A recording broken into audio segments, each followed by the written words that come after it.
And we are live. This is Voorhees Tiger Vision, episode 16. I'm here with pretty happy coaching staff, I'm sure. We're a great day to be a part of Voorhees Tiger Vision today. We've got a lot of activity going on campus, a lot of great things going on. So our guests here today, we've got, of course, our co-host, Coach Huff, in the building today, and then assistant head coach, Coach Williams. Coach Williams, how's it going, brother? I'm good, man. I'm good. How was TV land? How are you guys out there? I can't complain, man. I can't wait. We're making the trip down tonight to be a part of Summer Explosion. Going to be an amazing time, an awesome opportunity. Can't wait to see all the teams and watch everybody play, get a chance to look around and see campus and all that stuff. So we're definitely looking forward to what you being able to witness firsthand what you guys are building. Man, it's the calm before the storm for us, man. Saturday was kind of the start of it in a different way. We had our recruiting class on campus with new student orientation. That leads up to tomorrow, with Summer Explosion, leads into recruiting for all three of us, James, myself, Coach O. We're going to be hitting all three states that surround us. James will be in South Carolina. I'll be in Atlanta. Coach O will be in North Carolina. Then back next week, for part 2 of Summer Explosion, and then back on the road again to recruit in Atlanta and at the JUCO event in Montgomery, Alabama at Faulkner, leading into July, man. So it's grind time for us, man. And we've been out before, but this is really the grind for us, and we love it. You know, we don't complain, man. We not like, man, I wish I was at home. I wish, man, we were so happy to see those guys on campus on Saturday, man. That was great for us. Hey, listen, I don't throw any softballs. We always ask the tough questions around here. Guys, you've got a lot to keep up with as far as your own success. As you go out here and begin recruiting, did this 2021 class set the bar high for the 2022 class? Are you guys thinking about that hey, I gotta recruit at or above the level of these talented group of kids that we just brought in? I'll take that.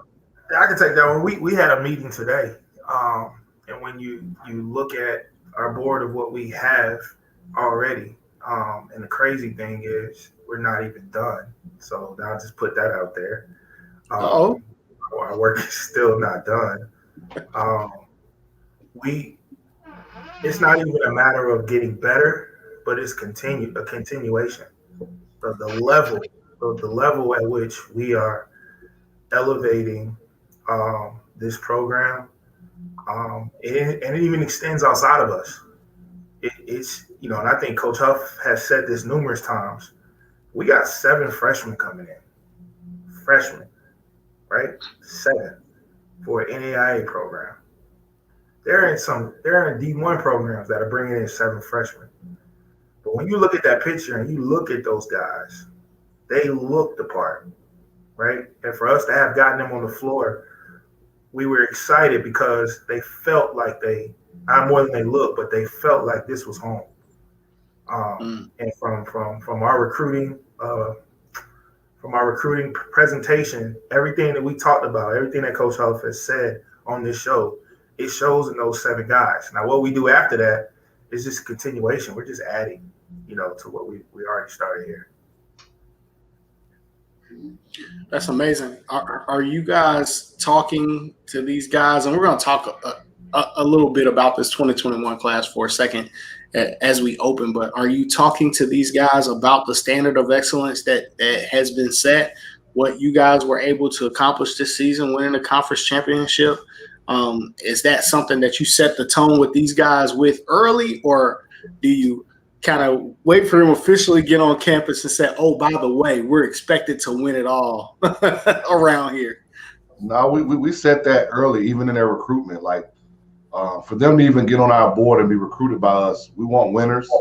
We want guys who understand what we're about here at Voorhees, and I think those guys understand that. And then you add to the fact that now that they've already graduated, they're in our group me chat with our guys from last year, and our guys from last year are telling them that you can't come in half step, you got to be ready to go.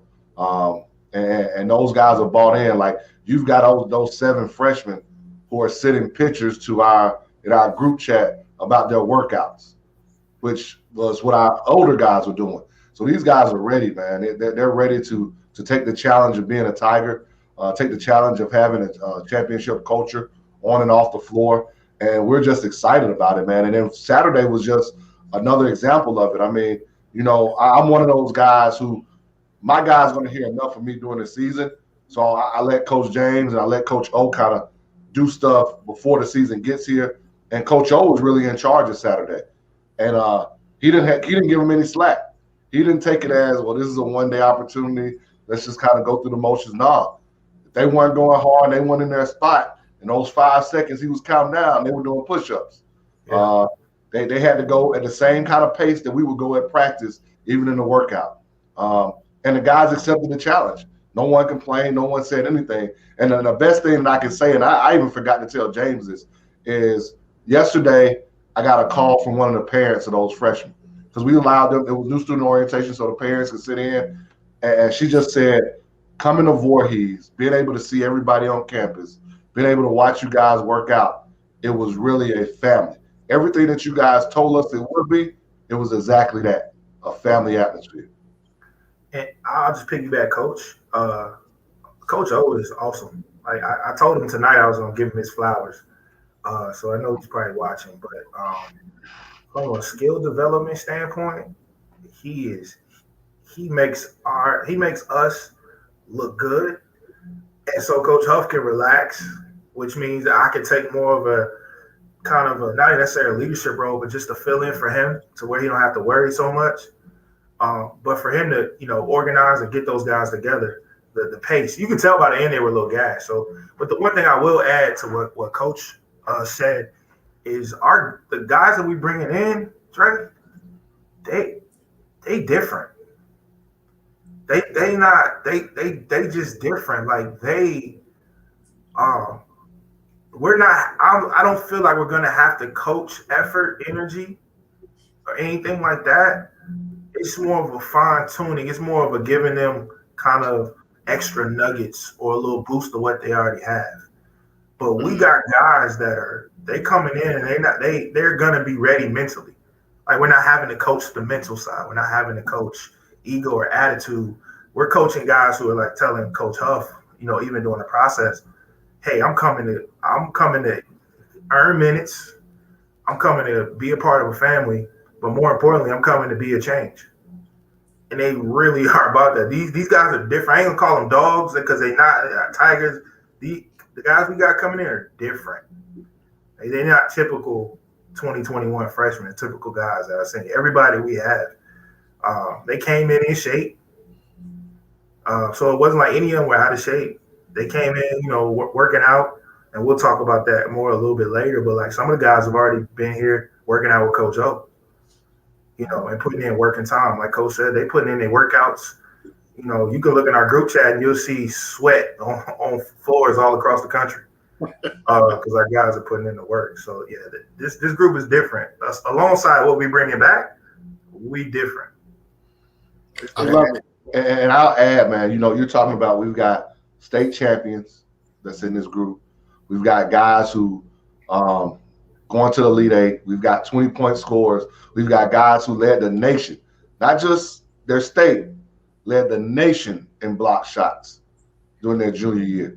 So we've got a variance of guys who we feel can help us in what we want to do. We wanted to get more athletic. We want to get longer. And we want to get better skill-wise than we already were, and especially in certain positions. And I think although there are 7 freshmen in this recruiting class, we were definitely able to do that. There was a time during the workouts, James came to me, he said, "Coach, we got guys coming off the ball screen that's going to put it on somebody's head now. We haven't had that before. I mean, we definitely know we can shoot the basketball, but we didn't have like a bunch of guys that could just go put it on somebody's head. But and I know that doesn't make a basketball player just because they can do that. But there was things that we were looking for from a basketball and athletic standpoint, as well as the shooting, but as well as off the floor. And I think we got that in these 7 guys, and as well as our 8th guy who was a transfer. So we want to get better around the rim, and we are. Want to just pop a picture up? We've got some photo. There's a lot of sweat going on right here in this photo. Just want to talk a little bit more about Saturday. It was a very special day. I think we've got some video as well as we can see this recruiting class, incoming freshmen that come in. We've spoken about these guys a lot. But now I think people are able to visually see them together, which is big. And also we've got a little video, I think, from Saturday can kind of shed a little bit of light of how Saturday went, and we'll kind of come back and discuss it. Let's take a look.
I was excited about a lot.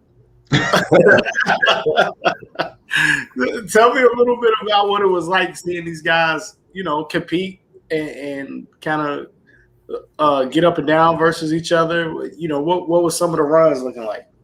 Well, I'll start before the runs, and I just, there's a lot to be said about all the work we put in as a staff to make sure these guys, we have 2 student orientation dates here at Voorhees. One was obviously Saturday in June. We had another one that comes up in July. But obviously the one in July, more than likely we're going to be out recruiting. And so we stressed to our guys that we wanted them all to be here in June. And so that's the first step, to realize that we didn't miss not one guy that didn't show up. That said, Coach said we need to be there June 12th, then we're going to be there June 12th. From as far as Texas, from Georgia, South Carolina, it didn't matter. They were there. And then when they go into orientation and you've got people that are around campus go, "Coach, you got all your guys here? Man, y'all a whole lot longer and taller than before. We've got to order some extra tall mattresses for the dorm room." So that was the start of it, man. But to see them on the court, man, and what they could do, it was great for me. For me, I first of all, I want to shout out Coach O for the video. This is the second time, Coach O. I love that man. He's great with the video. To be able to document what happened on Saturday was a good thing for us. It made it real. Saturday, like what Coach said, like for all of them to show up, it just made it real. And then for O started out with the footwork and agility. Of course, as a coach, you kind of you go into the feet. And like I said, the guys we're not. You know how you have some freshmen that have a lot of work, like their curve, the learning curve. It's going to be a lot. But for these guys, they're coming. We got guys coming in that are going to push our returners. Not necessarily for minutes or anything like that, but just push them athletically, push them mentally, And then that just makes us better from a practice standpoint. We're not even talking about games, but just from our practices. Coach and I, we weren't even talking about the season, but we talking about, imagine pickup games before the season start. We could do returners versus new guys, and those new guys are going to push the returners. Not to mention mixing them in during our pregame season. So I think for us, the thought process was that this just increased our competitiveness in practice. So now planning practices and going through those things, planning team bonding events, for us, it just takes it to another level from a coaching standpoint. But then to see them physically, we got some guys that are put together that are gonna surprise a lot of people. When we not necessarily step off the bus, but when we get on the floor, what Coach said, the IQ and guys' ability to make plays. And I will say this: you talk about from a culture standpoint. Forget about me, I love you, family. They already have a unselfishness about them already. They kind of already are seeing like we can't come in here with ego. This ain't an ego program. You gonna do what you gotta do. So from that standpoint, for me, that's what I kind of felt. I can't wait for August to see the pickup. Like putting the teams together for pickup is gonna be a task for us. From that standpoint, not even talking about practices or getting into the season. So, and even the best part about it for us is that Saturday was just like the tip of the iceberg. It was just that start, because we know when July 17th gets here, we'll have those guys down here for good. Like they'll be here a whole month before the returners get back. So they'll get a chance to be in the weight room. They'll get a chance to go through individuals, to play some 3-on-3, all that kind of stuff, to kind of know what to expect from us before those returners get here, before we get out on that track for preseason conditioning. So we're ready, man. We're ready to go. That's great. I got some camera stuff going on here. This sunlight is really, it's giving my camera a hard time. It is. Hold on a second. Yeah, see me going like completely going out here. Let's see if I can get it to adjust. Luckily for me, I can just, or unluckily, I can just switch cameras. Okay.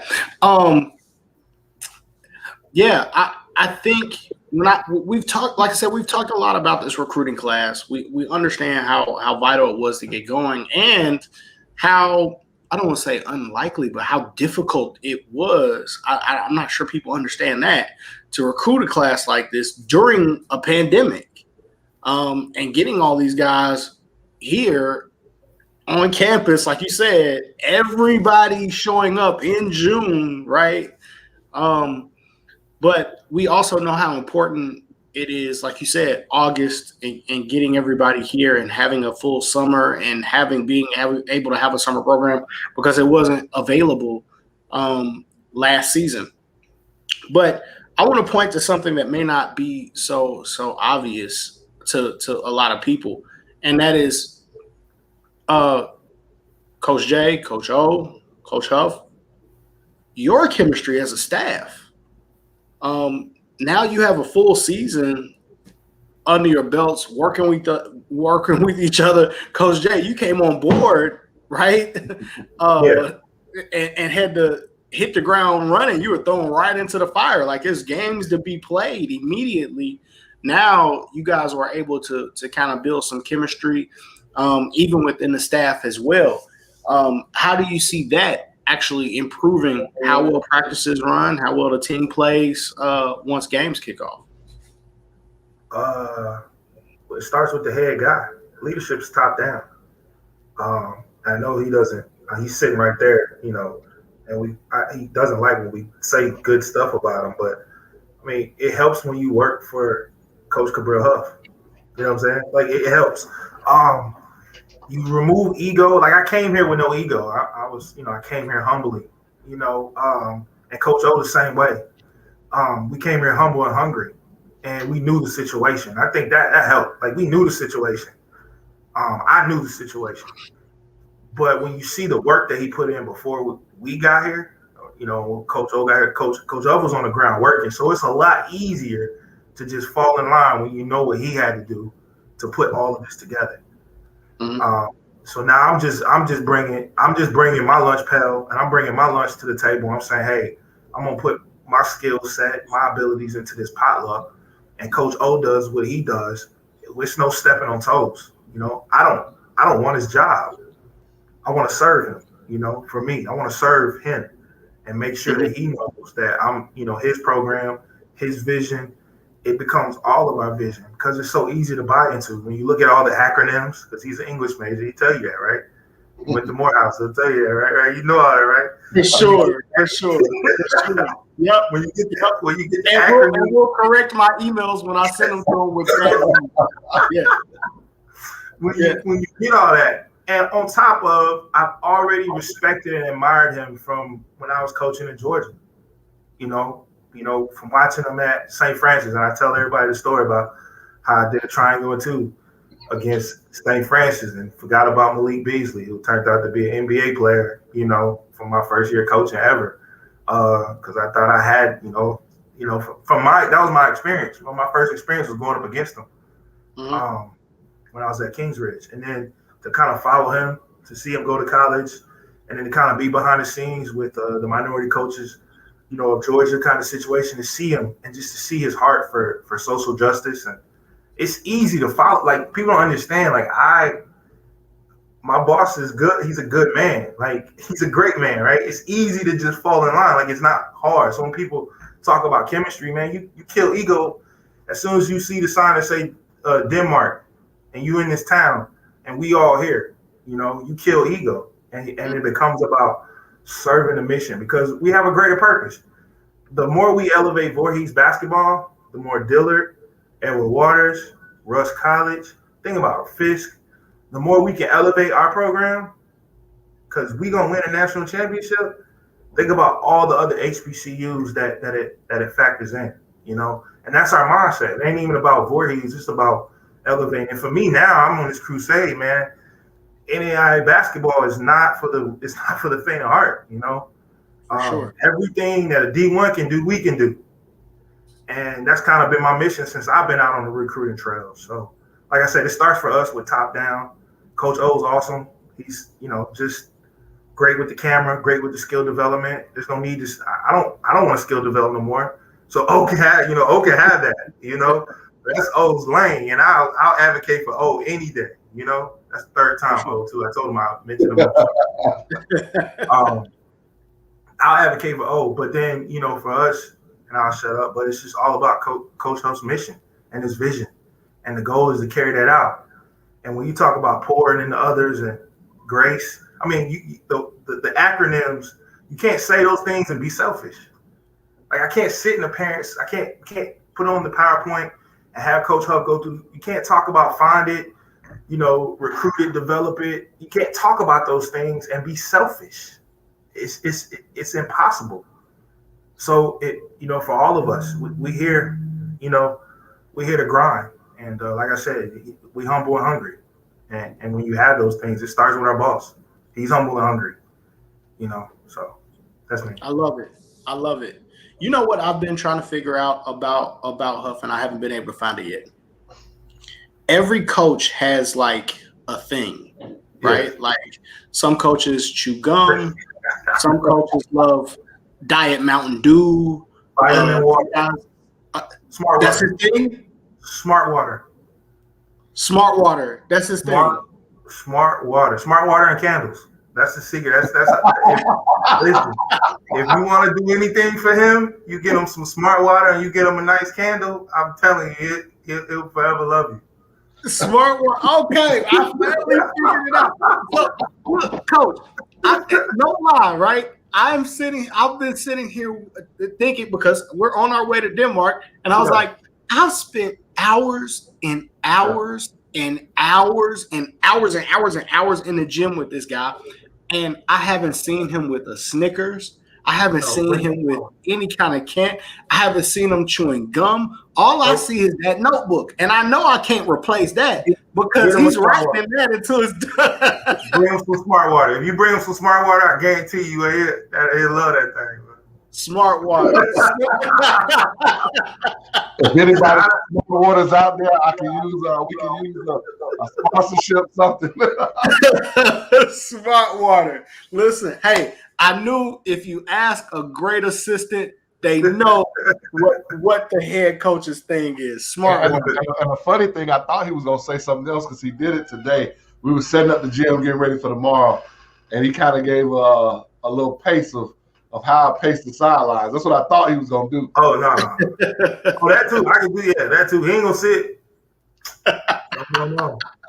He's not gonna sit. Ain't no need to put in an extra chair for him. That's why I sit in the first chair.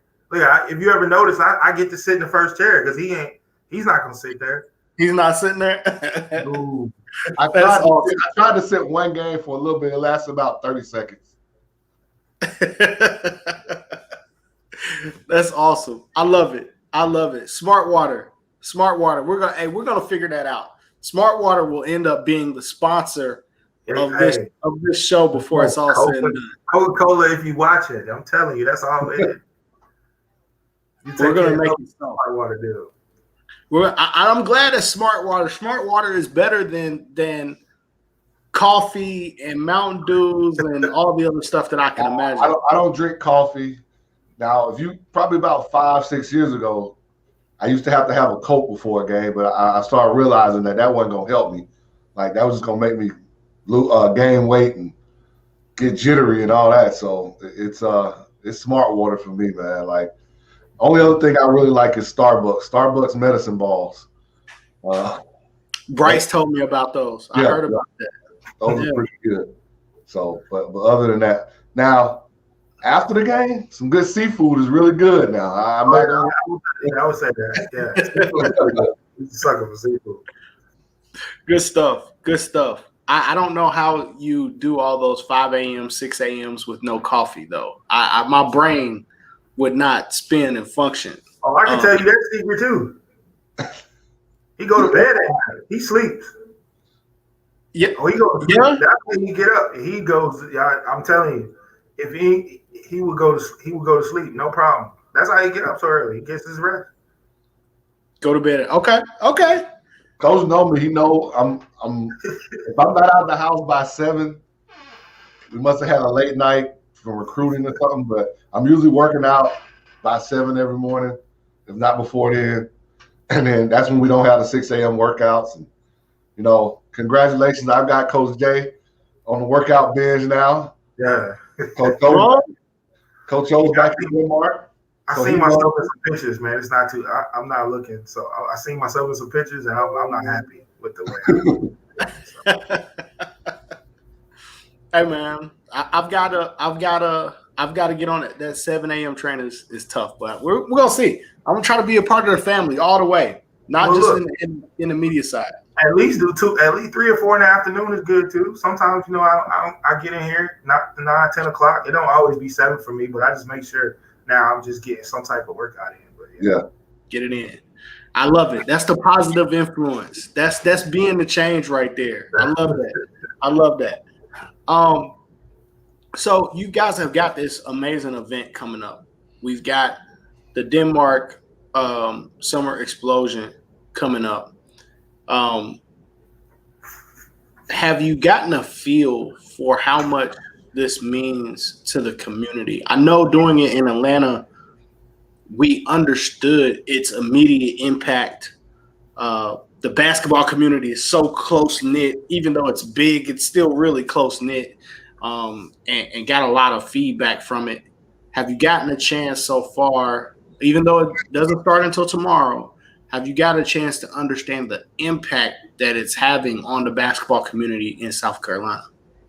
I mean, when you've got teams reaching out yesterday trying to get in, I think that's the impact that you have because it hasn't been done before. Like what I learned coming to South Carolina is not a knock. It's just different. Like they were used to going to certain places and doing the same things every summer. So here we are at Voorhees saying we're trying to do something new. We're going to utilize everything that's in Denmark to bring people here. And I think at first people thought, well, I don't think that's going to work. I don't think that's going to happen. That's never been done. And then the momentum kind of picked up. And you had teams reaching out and teams wanting to be a part of it. And you know, you go through some of the same battles that you go through in Georgia and Atlanta. You know, sometimes you're dealing with football because football's doing 7-on-7. But that's not going to stop us, man. And what we wanted to really do is to make sure that these players, these teams, get an opportunity at not so much of an expensive cost to be on two different college campuses. Because everybody can't go D1. Everybody can't go D2. For sure. But to give them opportunity to be on the NAIA and a JUCO campus that are less than 2 minutes away from each other is something that we couldn't pass up. And so when I got the job, it was something that I definitely wanted to bring, you know, and having been a part of not only the summer explosion, I hate kind of bringing stuff up, but probably the largest team camp that Georgia Southern ever had was when I was there. Like, those are things that you want to bring to different places, and we've done it. We've got teams from South Carolina, we got teams from Georgia, like teams that are willing to get on a bus and make that 3.5, for some of them 4-hour drives to get here, you know, or teams that's only 2 hours away in the Savannah area or an hour and 15 away in the Augusta area. So we're excited, man. We've got some great teams. We got state championship teams. We've got teams that have definite D1, and I don't mean, no disrespect, I don't mean low major D1. I mean high major offers that are coming to play in this event. So we're excited to see it, man. For me, the impact from a state standpoint, truth be told, some people don't even know Voorhees is even here. Yep. So I know Voorhees is my state. I mean, South Carolina is my state, and just for me to be able to get around and see the high school coaches make my face known. So now when I show up in Rock Hill, or I show up in Charleston or Myrtle Beach or Columbia or Spartanburg, now they're like, oh, that's Voorhees.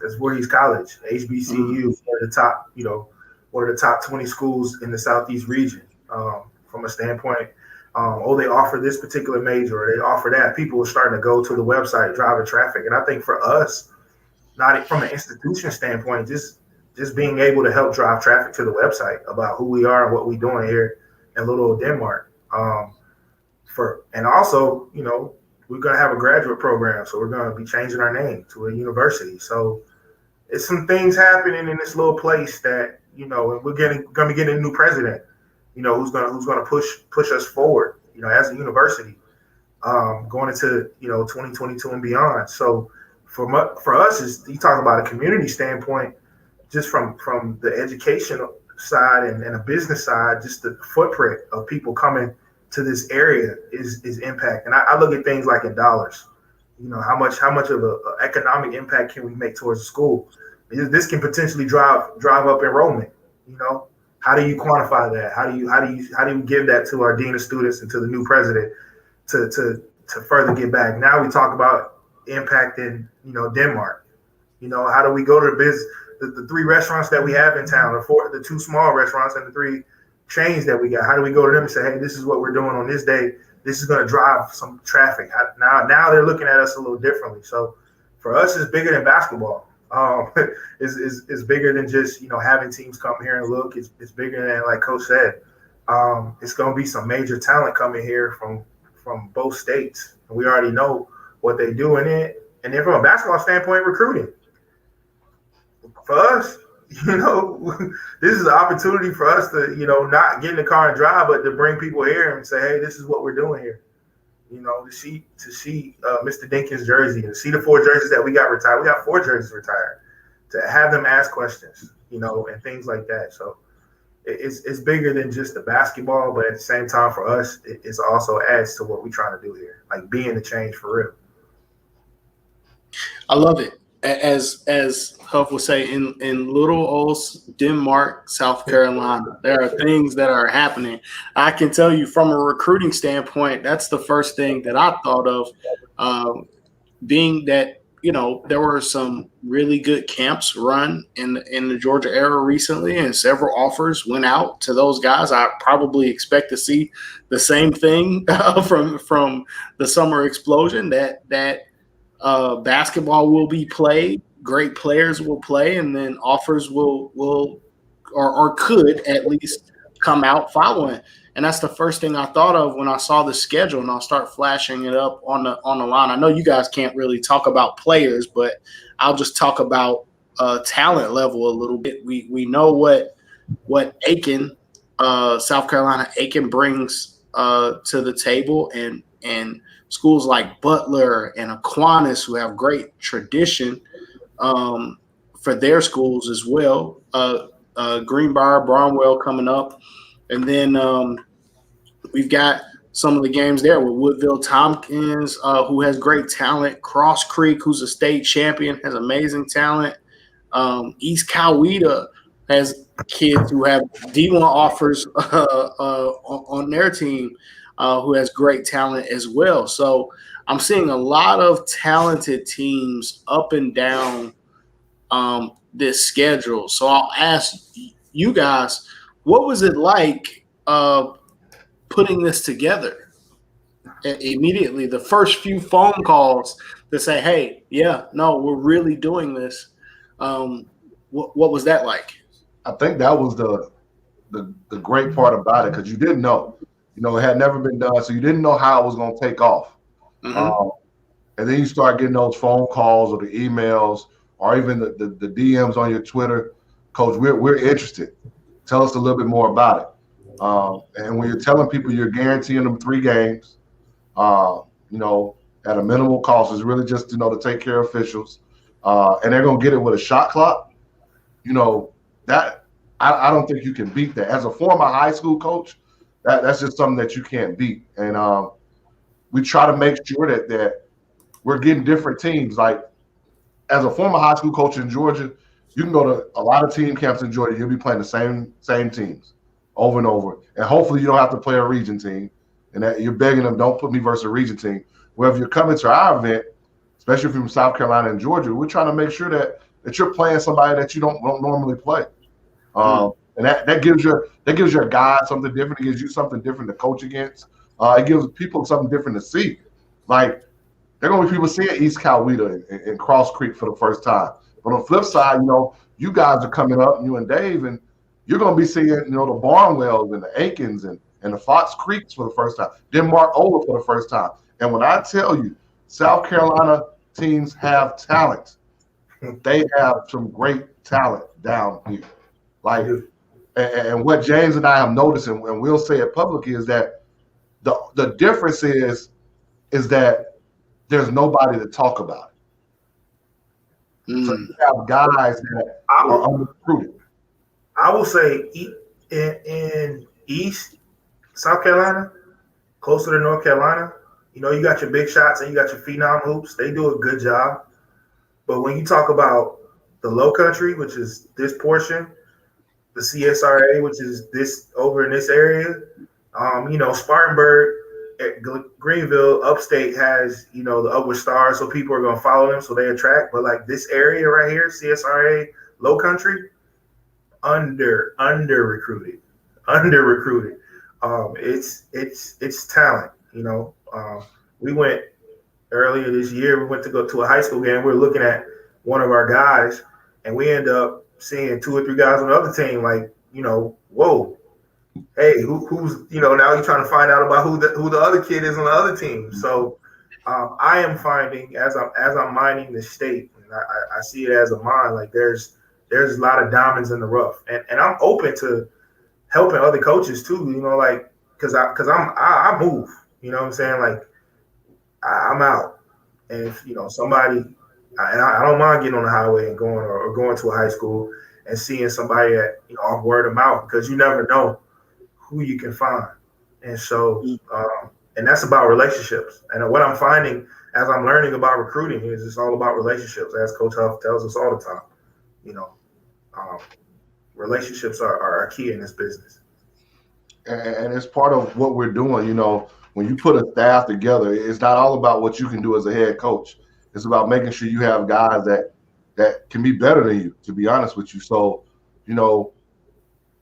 it would have been very selfish of me to say, well, I'm coming to South Carolina. I'm going to take South Carolina because I already know everything in Georgia. I'm going to take South Carolina and James, or y'all handle Georgia. No, I want James to handle South Carolina. I want him to build those connections. I was able to build something before he got here, but I want him to be that connect in South Carolina. It's also when I get an email sometimes or a phone call, and I may be busy, James, can you reach back out to him? And that's one of the big things that we try to do that's just a little bit different than everybody else. We try to respond to stuff. Like, I'll respond to an email about a kid and just be honest with him, or a coach. Coach, we filled that position. We don't have that position available. And we've gotten responses like, Coach, you didn't have to respond to us with that email, or I appreciate you responding to us and letting us know. But we just want people to understand what we're about. We're a relationship staff. We're a relationship program, because right now you may not have somebody we want. But 2-3 years from now, you may have the kid that we're interested in. Or it just may be a relationship building that you may have a kid we can't get, but one of us have a connection to help you get that kid recruited somewhere else. And so if we go back to the summer explosion, it's why it's open. Obviously the D1s can't come, but any D2, any JUCO, any NAIA program, any D3 that wants to make the drive and come to Voorhees tomorrow or next Wednesday, it's open, man. Like, we can't sign every kid here. We can't recruit every kid here. There are going to be a bunch of kids here that need to get recruited. Come recruit. Come do the job that I know you want to do. I mean, it'll hurt us if CIU gets a player that they saw at our camp, but hey, that's why we play them, and we go toe-to-toe and see who's going to win. And as an added bonus, you'll be able to come and sit in the gym and talk basketball with me. There you go.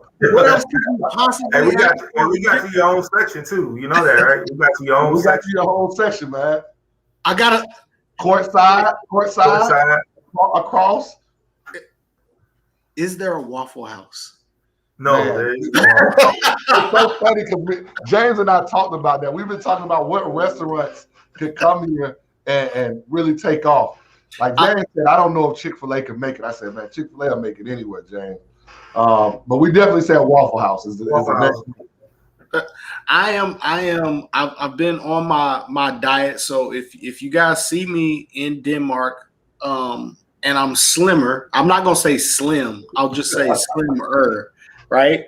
Then it's because I've taken a break from Waffle House, but I'll be all bets is off when I get to Denmark. Like, I'm gonna eat. So all bets is off. So if you see me at the local chicken joint or somewhere getting some seafood with Huff, let's not talk about it. I'll go back on my diet once I get back home.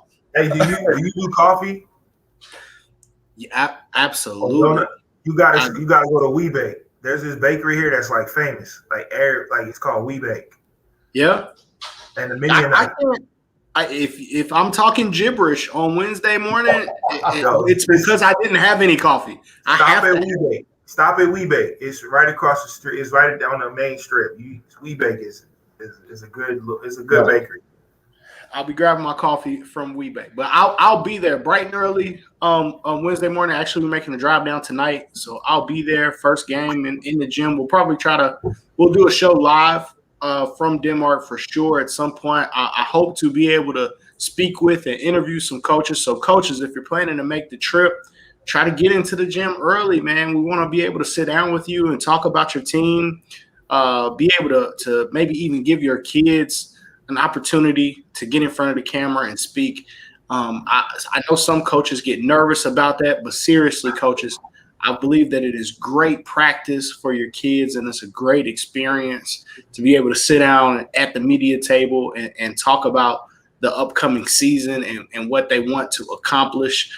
I love it for your seniors, right? Allow them, seniors, your captains, allow them to take on that responsibility and be able to kind of speak to the media with you about what they hope to accomplish and what how much they are enjoying the experience of playing in the summer explosion. So get there a little early. You don't want to get there right before your pregame talk and all of that. Give yourself a little time to enjoy that experience with us. So hopefully we'll be able to do that with you guys.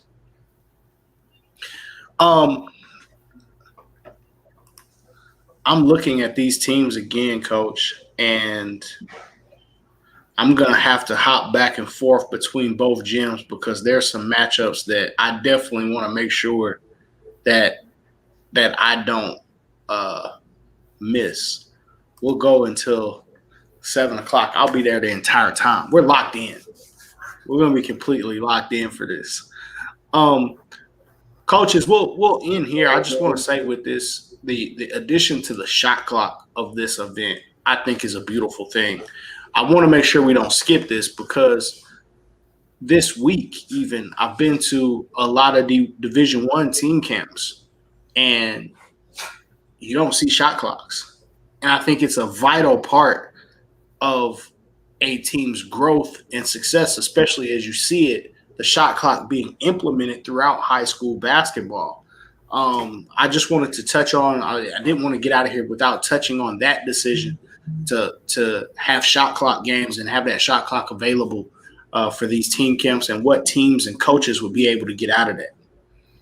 Well, obviously, I think it benefits, especially with Georgia in year 2 of the implementation of the shot clock, like getting ready for it. And I think that's why we were able to get a lot of Georgia teams to come because, from day one, we said we were going to use the shot clock.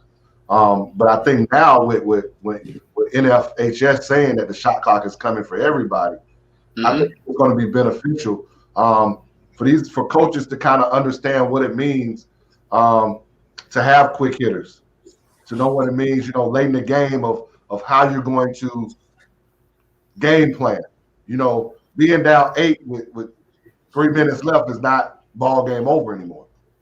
It's how many stops can I get, and can we score off of it? If you've got some guys that are really into analytics as high school coaches, then they can really talk about points per possession, how many possessions they're getting a game. So I think it's really important, man. I think it was something that we just had to do. And you always want to do something different. Like you want your camp to be different. And I think right now that's what sets us apart. Other than just being in a small town, a little old Denmark, we've got a shot clock. That makes our team camp experience a little bit different. And on the flip side, which thanks to James, is going to make our elite camp a little bit different. Because a lot of people go to elite camps and they play games. Sometimes they do skill work. But what about if you go to elite camp and that staff puts you through a practice they will put their team through? Oh, wow. So the cat's out the bag. When we have our elite camp in August, our elite camp is about putting you through a practice that you would have at college, at Voorhees. So are you going to be able to go through it? So that's going to include 5-on-5 play. That's going to include 3-on-3. That's going to include skills and drills. That's going to include shooting. But you're going to get coached through a practice at an elite camp here at Voorhees. That's incredible. That is incredible. Hey, this may sound like little stuff to some people, but I'm telling you,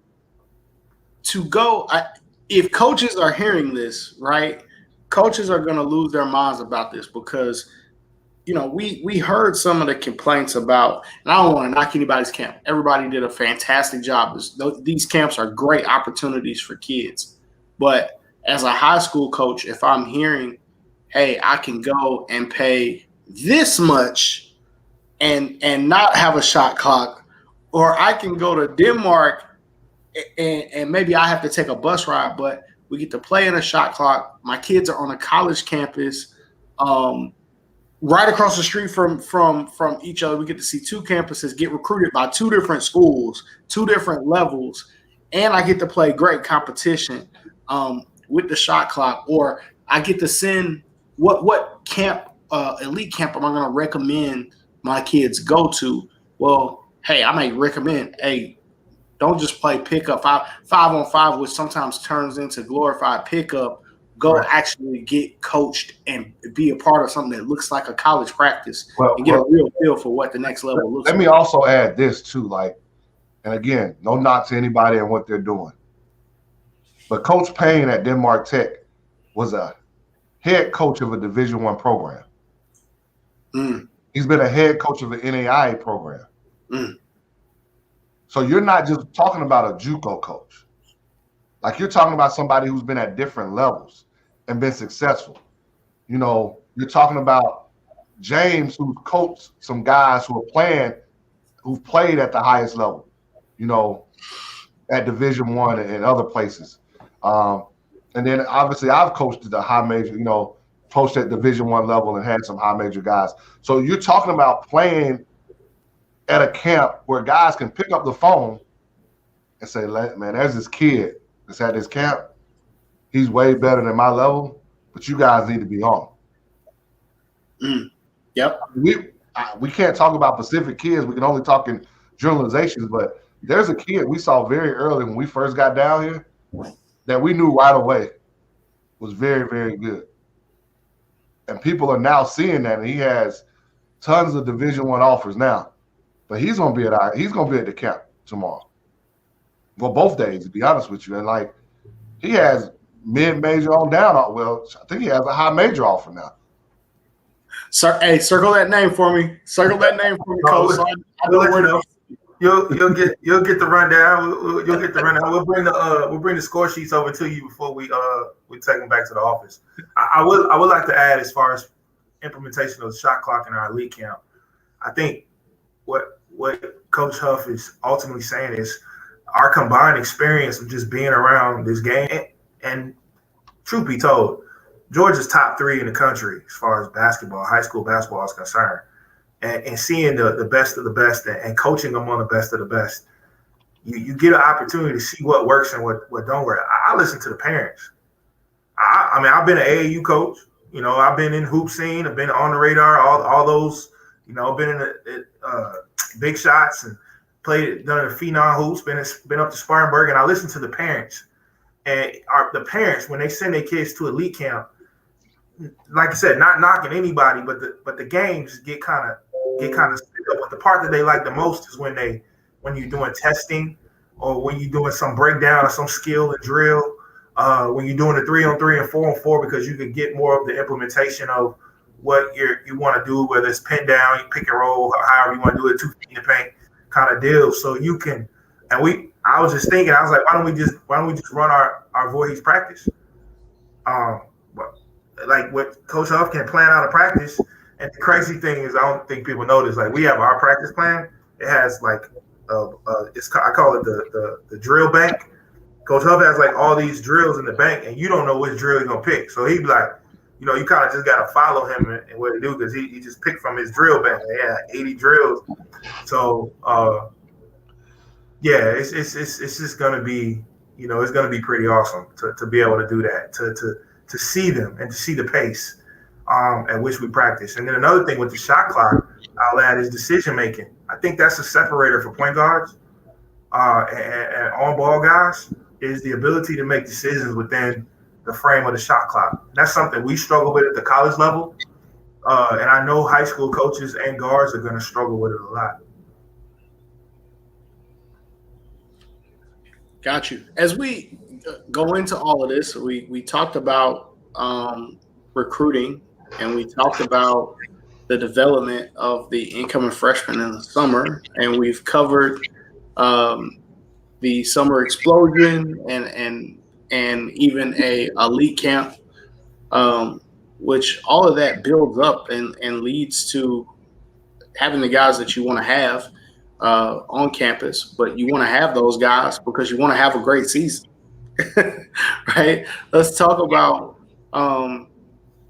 some of the things that happen in season. We talk about the championship run and what got accomplished this year as well. We also touched on a little bit about the chemistry of the coaching staff and how guys were able to been able to come together now, having more time. But let's get into kind of the outlook for this season, or talk about some of the things that in contrast, the difference between this season and last season. Specifically for you, Coach Williams, like you come in, everything is going right. Like I can imagine there being fire everywhere, and you just grabbing an extinguisher and got it. I'm putting out these flames everywhere, right? Trying to get up to speed very quickly. But what are your thoughts on the upcoming season? What are some of the things that you learned from last year that you're chomping at the bit, ready to implement for this year? Just for me, honestly, the biggest thing that I struggled with was kind of knowing when, just knowing when, because you kind Mm-hmm. of got to learn. You got to learn your boss. You got to learn, the head coach. You got to figure out, what's his sweet spot. Where does he feel most comfortable? You don't want to take anything away from him, but you also want to let him know that, hey, this is what I'm bringing to the table, without Mm-hmm. laying out the resume and saying this is what I'm good at. I can cut on the film. Somebody, actually, Coach O asked me earlier, why did I leave? Why did I leave Drew? Why did I leave an Elite Eight, team that was on the verge of, potentially winning the state championship? And I told him the biggest thing for me was respect. I left high school because I didn't feel like I was going to get the respect that I felt like I should have got for the job I did at Drew. So I felt like the college route would have been the best way for me to, let people know, like, hey, I'm not a part of anybody's group coaching tree. I might not even have played in college, but like I'm one of the best coaches in the country. And for me, that was not necessarily an ego thing, but more of a respect thing. So coming here, Coach Huff already knew what I could do, and I think the biggest thing for me was him allowing me to kind of get my bearings on what he wanted to do, because I was at Russ, first semester. Coach Newton's different than Coach Huff, not in a bad way or a good way, but just he's different. So that I had to learn two head coaches last year. Mm-hmm. And but the thing, like I said earlier, was with Coach Huff, it was he laid everything out. He gave me access to what his thoughts were. He gave me access to his coach's portfolio. So I got a chance to already read and see kind of where he wanted to go and what he wanted to do and his philosophy. And now it's like I got to break down my game to fit this team, in that kind of way. Because, coming from being a head coach to being an assistant again is a transition. So, you know what I'm saying? Like, I slide back over to the assistant coach's seat, and now it's when he makes a decision. In my head, I'll be like, I wouldn't do. In my head, I'll be like, yo, I wouldn't do that. But this is what he's doing. All right, so how can I support that decision? So if he say we're gonna switch on all ball screens, all right, now what can I do? What skill set do I have with switching ball screens that I can add to what Coach Huff want to do? Because I'm not a ball. If I wasn't a ball screen switcher, then I got to learn. You know what I'm saying? So like my tool bank, he brought somebody in who got a big tool bank. Like I can go to my bag too, Right. Right. That's the thing that I really appreciate, is the fact that he respected that. He respected that I had talent, I got ability, and he wants to add to what I got. And I told him, I told him this. I said, for the rest of my career, whatever you tell me to do, I do. Like, I'm submitted to what he wants me to do. And I don't know too many people who would say that or do that, but I told him, like, my career is out of my hands now. If he told me to, if he says he wants me, like, he gets emails, right? So we had a kid from Alaska hit us up. He said, call this kid. Well, I got that kid on campus. Not only did I follow up to the email, but that kid came on our campus and got a visit on our campus from Alaska. You see what I'm saying? So, like, for me, it's about allowing him to build trust. So you ask me what I want to do coming into this next season is I want to make his job as easy as possible, to where the only thing he really got to do is figure out what lineup he wants to go with. My job is I want to become more of I want to take more of a burden off him so he can do the things he needs to do, like build our booster club. I think that's important because that's money. You see what I'm saying? Like, sure. That's for him to work, and not have to worry about some administrative stuff. I can take care of that. When it comes to game day, nobody bother coach. If you need anything, come to me, because don't bother him. Let him figure out what lineup he want to go with, what he want to write on the board, before the guys, come in. Like, I want to take more ownership of those type things to make his job a little easier, because the less he has to think about, the more he can run our offense. The more he can scheme and game plan our opponents, 2-3 opponents at a time, as opposed to just one. I do the itinerary. The less he can worry about what we're going to eat, because I got in trouble for what happened when we went to Carolina University last year. The less he can worry about what we go eat after a game, it helps the guys. The more he can spend time building relationships with the freshmen or the other guy said, I can take that load. You know, he goes to bed at night. So he shouldn't get calls at 2 or 3 in the morning. Nah, you call me, I'll get up and do what I got to do because I'm the night owl. I'll take care of that. We'll fix this problem. So for you ask me what I want to do going into this season, it ain't even about X's and O's. It's more about allowing him, taking more of the burden off his shoulders to allow him to do the things that he can. Because like I tell people, the more he shines, the more we all shine. Like it makes no sense for me not to. The more he can do, the more we get. You know, and that's always been my mindset. That's always been my mindset. A lot of people, you know, you wouldn't know that. It was the same when I was at Norcross. Whatever Coach Mack asked me to do, I wanted to do. And in the process, I got more Nike gear than I ever could have in my life that I still wear now because Coach Mack, that was my job as an assistant. You know what I'm saying? Like that's the road you got to take. And even with, you know, tomorrow and next week and even with recruiting, you know, he want me to work South Carolina. I'm on these back roads. I got the deer whistles on the front of the car because I know I'll be driving some nights with the deer. So, you know what I'm saying? You got to do what you got to do. Because like I said, man, when I get the opportunity to be a head coach, I'm his tree.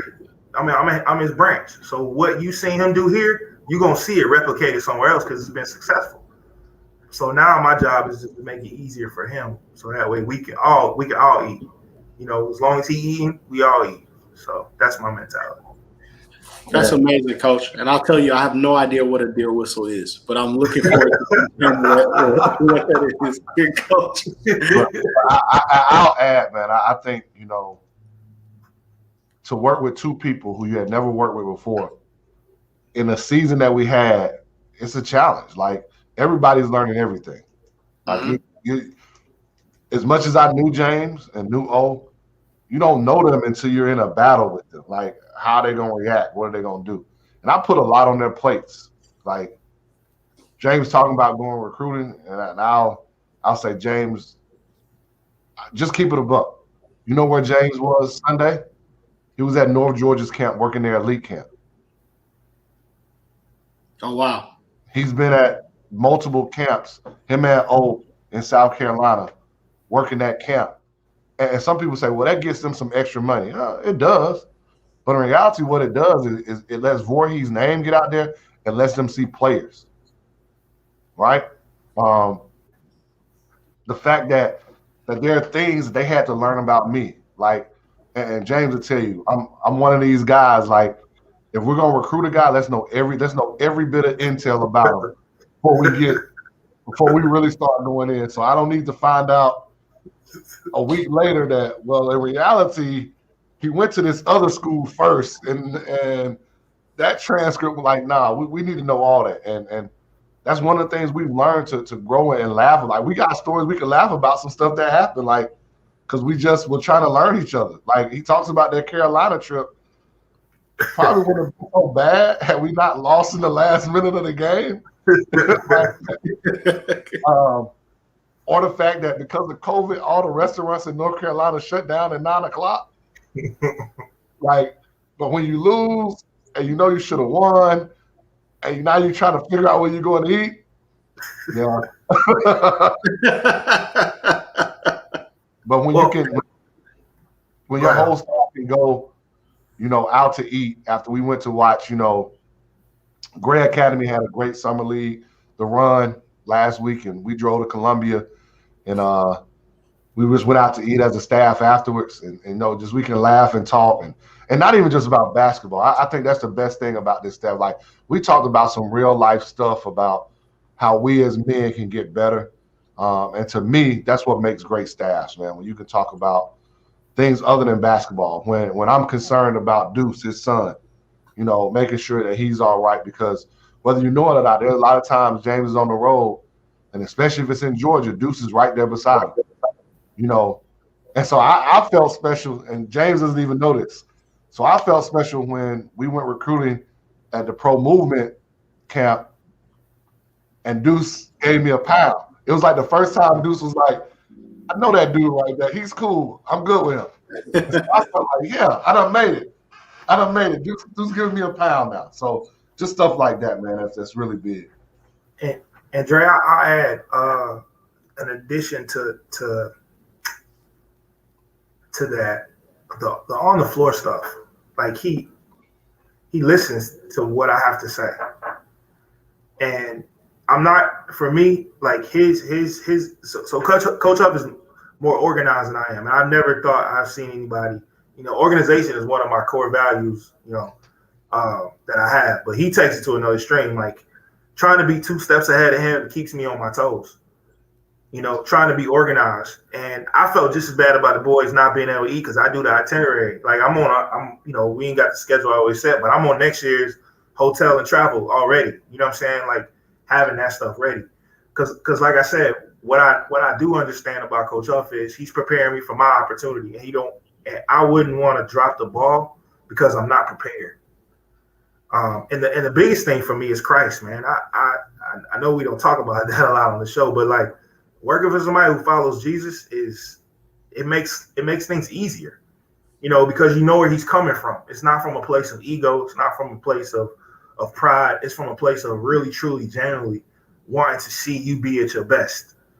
And when you have somebody that you work for that's like that, I can't just bring anybody to him. I don't know if we can say this on air, but like he asked me the question. Whenever I bring anybody to him, the question is, will you put your nuts on the line for that kid? So if anybody we bring in here, that question has been asked. He's gonna ask me, will you put your nuts on the line for the kid? So if I bring anybody to him, I'm telling you, if we offered you or I'm recruiting you, you best believe that if I'm saying your name to Coach Huff, I'm telling him, hey, this is a kid that I put my nuts on the line for, right? And when you have that mentality, you can't just bring anybody to him. That person's got to be vetted. Like Daryl said, you got to see the transcripts. You got to know his character, because you don't want to be the person that has to deal with Coach Huff and that kid if he's a problem. You don't want to. There's a side to Coach Huff that he's nice. I get y'all that, but there's a side to him. You know what I'm saying? It's probably an hour before the game where it's that gray area where he ain't, it's Atlanta. It's Atlanta Huff. You know what I'm saying? There's a side to him. It's about an hour before a game. You know what I'm saying? If the West End jerseys ain't right, it's you yes, it's there. It's there. So we get this Huff. We get the TV Huff. But there's probably about an hour and a half before a game. If something go wrong, I'm gonna have to cover for you, and if it's me, I just be like, it's my fault. I'll take responsibility for it. So. Quick story before we get out, James. You gotta tell them what happened at the national tournament, man. Okay, so we got a freshman student manager, right? Freshman, young kid, young guy.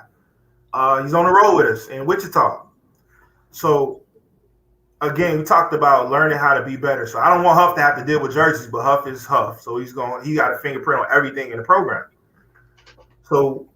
This young fella, he went with us to Arkansas. So he knew how to, he knew the jersey situation. So we took both sets, right? Did we take 3 sets of both? We had to take 3 sets. All 3 sets of uniforms to Wichita, right? So because you never know what's gonna happen, they may change the last minute. So we get to Friendship University. We get upstairs. It's probably an hour before game time, hour and a half before game time. So we get there in enough time to be able to warm up. So he puts the uniform bag in the middle of the little space that we got for our locker room. It was a pretty big locker room. It's in the middle. I'm getting my mind right, trying to, I go downstairs to the table to make sure, the roster's right, because that's my role. That's another thing. You don't want the roster to be wrong. You don't want to give up a tech all because the roster wrong. So that's another thing right there. So maybe 15 minutes before the game, because, roster got to be in. That's another time where Huff, he'll get pissed. So come to find out, he ain't bring the right uniforms to Friendship University. So we talk about routine, and what a lot of people don't understand, coaches have routines. I don't call it superstition, but it's the routine and how things go clockwork. They do this at this time, and I'm like that. Huff is like that as well. Boy, he didn't yell or scream, but you could just, how you see anger on somebody's face. So now we got to get this young man to get back on the bus to go back to the hotel to get the right uniforms. But he was told several times the night prior to pack which uniforms to bring, and he didn't. let's just say that kind of threw off everything. That threw off everything for that particular game. So it was more than just, that game where the guys fought through, but it was that. You could just tell things were thrown off. So the timing of warm-ups and pregame speech and matchups and tape and all that stuff was just thrown off because we didn't have uniforms. So now you got to figure out who's going to wear what if we don't get this uniform back in time. It was a pretty crazy situation. But yeah, he was pissed, to say the least. Yeah, I would not have wanted to be that guy. Hey, listen, but check this out, Madre. I'm gonna give you a little tea. That same young man reached out to him by text and said he wanted to come back to be a man. I don't know if we'll see that young man on campus. I'll ask for the update on that offline. Yeah, please do. I'll ask for an update on that offline. No, I agree with you, but it's a trait that I've seen with many successful head coaches, right? And it's one of the things that there are many things that I work on to improve myself from afar before I enter or come close to that perfection. And that is one of them. I am a very big picture, 30,000, 50,000 foot view person. Coaches are grain of grass detail type, grain of sand detail type people. They are all the way in the weeds to make sure that everything is right. I did notice that about your former head coach, Coach Mack, as well. Before every game, when I saw him, you guys were playing in the event at Wheeler, and he is straightening each chair. I already know what you're talking about. Yeah. That's Coach Mack gonna play about them chairs. Yeah. And he made sure all of those chairs were exactly even and exactly where they were supposed to be. And I said, if the head coach is doing this before the game, can you imagine how detailed his game plan is if the chairs have to be right? Yeah. But that is something I noticed with Huff, amazingly organized and prepared. There's never a surprise. Sometimes I try to throw surprising questions at him. I try every day. I try something every day. I try something new every day. He does.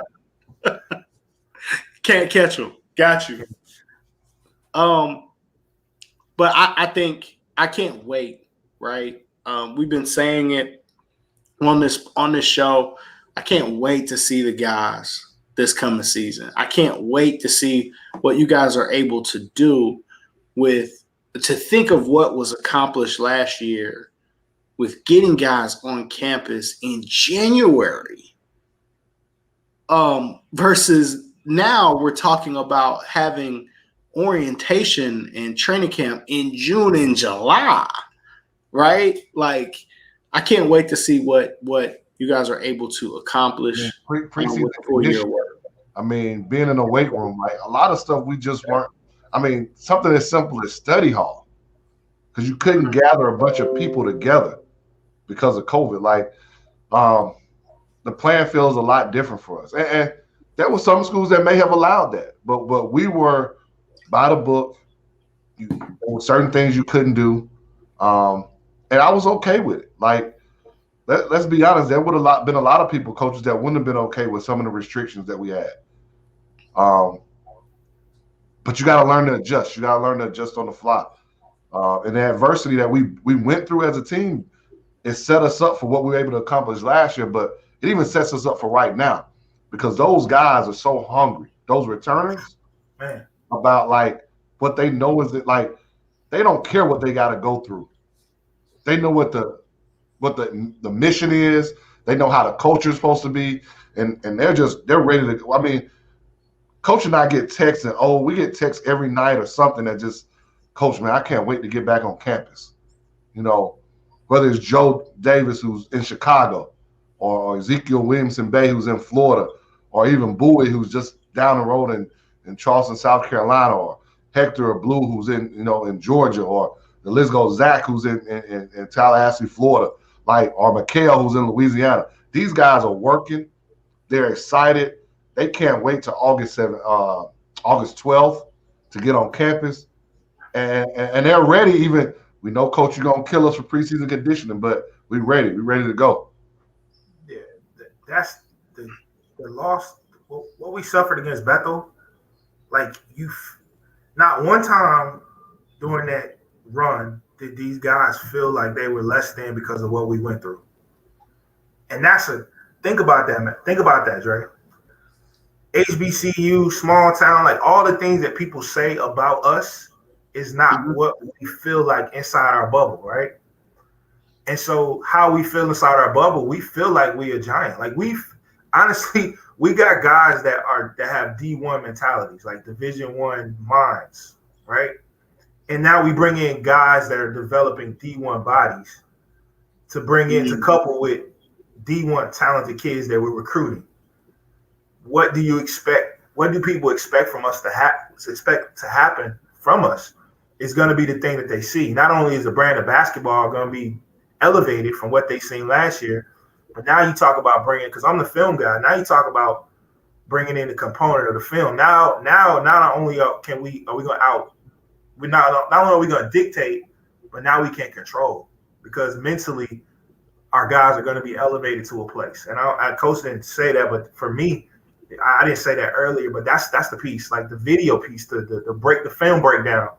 A lot of people know how meticulous, not necessarily in the analytics, but we talk about being a star in your role. And for me, angles, being able to get somewhere faster, being able to get downhill off a pick and roll faster because you take a different angle is some next level Chris Paul type pick and roll action, right? But when you talk about being able to give that to a Jordan Blue, who was in his first year of trying to run a program.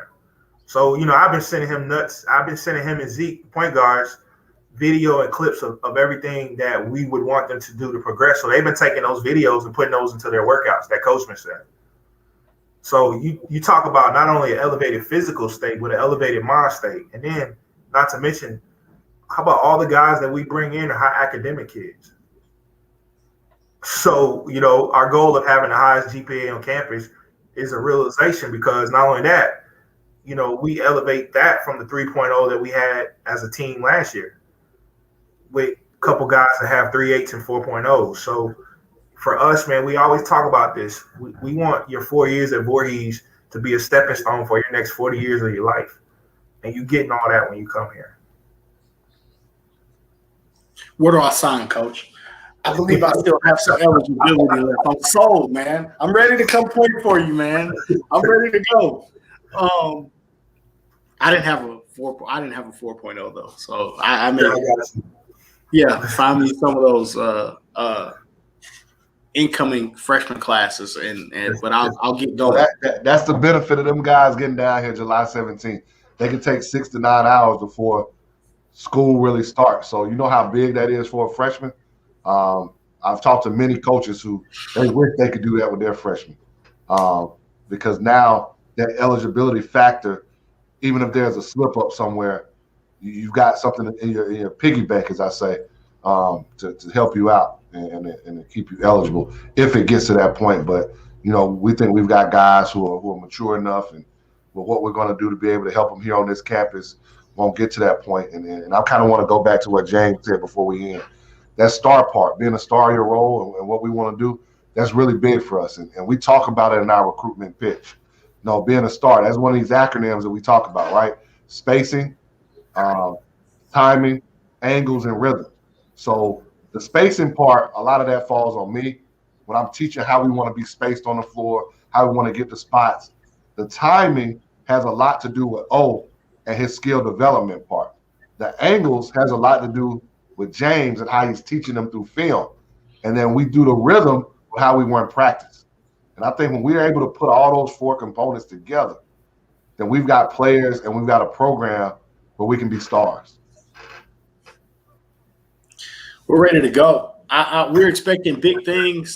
We're expecting big. Hey, listen, James, I didn't start off, again, no softballs, right? we start the show, I say, Huff, when are you winning a championship? Immediately. Guys were not on campus. They hadn't had an official practice. I didn't have a full roster. He asked me when we going to win a championship. When is the championship coming? But you know what? He delivered, right? So now we're going to continue to move that goalpost, right? Now we're just talking about a national title. We're bringing a national title to a HBCU. I'm 100% on board, and I think we have the guys. We have the guys in the leadership positions, like you said, James, to be able to get it done. We've got the guys on campus. We got the kids on campus to be able to get it done. Now it's just about putting the work in to go follow through and go get it done. Let's be stars. Let's go get a national championship. Why not us? Why not us? Why not us? Don't forget, Dre, we still not done recruiting. So it's not. I'm still working. Hey, that is a reminder that tomorrow, as I'm watching those games, every kid in that gym, keep that in mind. Could be a home for you. Still not done. Every 2021 that's still out there that is available that may not be playing, they're still not done. So speaking of, I've got some interesting stories about a couple 2021s. We'll talk about those offline. So, hey, I appreciate you guys giving me some time. I'll be making this drive tonight. Can't wait to see you guys in the morning, and we'll watch some good basketball. Sounds good. Make sure you go to WeBank. Make sure you go to WeBank. Get you some coffee in the morning. Hopefully they have it available in an IV drip, because I will definitely need it. I appreciate you. Thank you for having me, man. Thanks everybody for watching. We'll appreciate you. And I'll see you guys tomorrow. Appreciate you. All right.